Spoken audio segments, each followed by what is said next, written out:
Hello అండి, ఇది beetroot juice ఆరోగ్యానికి చాలా మంచిది. బీట్రూట్, క్యారెట్, ఉసిరికాయ, నిమ్మకాయ.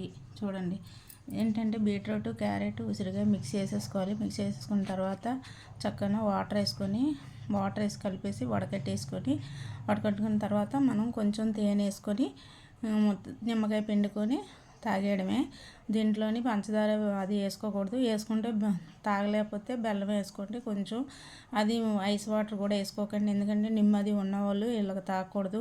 ఇది బ్లడ్ పడుతుంది ఆరోగ్యానికి. తలకి హెయిర్ ఊడిపోతుంది కదా కొంతమందికి, వాళ్ళకి ఈ హెయిర్ కూడా సిల్కీగా ఉంటుంది.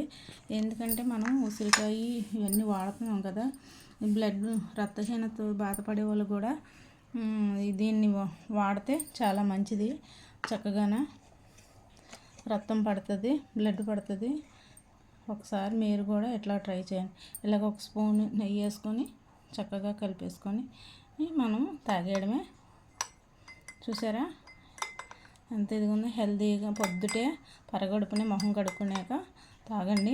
ఒక నిమ్మకాయ మాత్రం ఒక చెక్క పిండుకోండి ఒక గ్లాస్కి. ఇద్దరికైతే ఒక కాయ పిండుకోవచ్చు. ఇది కూడా చిన్న క్యారెట్ ముక్క, చిన్న బీట్రూట్ వేసుకోండి ఒక్కొక్కరికైతే. చూసారా, ఇవే వేసుకోవాలి. చక్కగా మిక్సీ పెట్టేసి వేసుకోండి. మీరు కూలింగ్ వేసుకోకండి. కూలింగ్ వేసుకుంటే ఇప్పుడు చల్లకాలం కదా, నిమ్మది చేరుతుంది. అందుకని మామూలు వాటర్ తోటి మీరు ఎట్లా చేసుకొని తాగండి. చాలా ఆరోగ్యానికి మంచిది. మనకి ఇప్పుడు ఉసిరికాయలు దొరుకుతాయి కనుక ఇది వాడడం చాలా మంచిది. ఒకసారి మీరు వాడి చూడండి. మన బాడీలోని ఈ ఉసిరికాయ, నిమ్మకాయ, క్యారెట్, బీట్రూట్ వల్ల గ్లో వస్తుంది, కలర్ వస్తారు, తల ఊడకుంటుంటుంది, ఎదుగుతుంది. అన్ని విధాలుగా బ్లడ్ పడుతుంది, రక్తహీనత తగ్గుతుంది.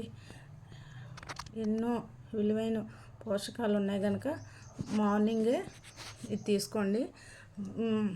మామూలు గోరువెచ్చని నీళ్ళు వేసుకున్నా పర్వాలేదు, మామూలు వాటర్ వేసుకున్నా పర్వాలేదు, కానీ కూలింగ్ వాటర్ మాత్రం చల్లకాలంలో తాకండి, వేసుకోకండి జ్యూస్కి. ఇది వాడి చూడండి ఒకసారి మీరు కూడా. ఇప్పుడు నేను రోజు తాగుతాను, పెడదాం అనుకొని మర్చిపోతున్నాను. ఈరోజు పెడుతున్నాను. మేమైతే వాడతాము చక్కగానే. మీరు కూడా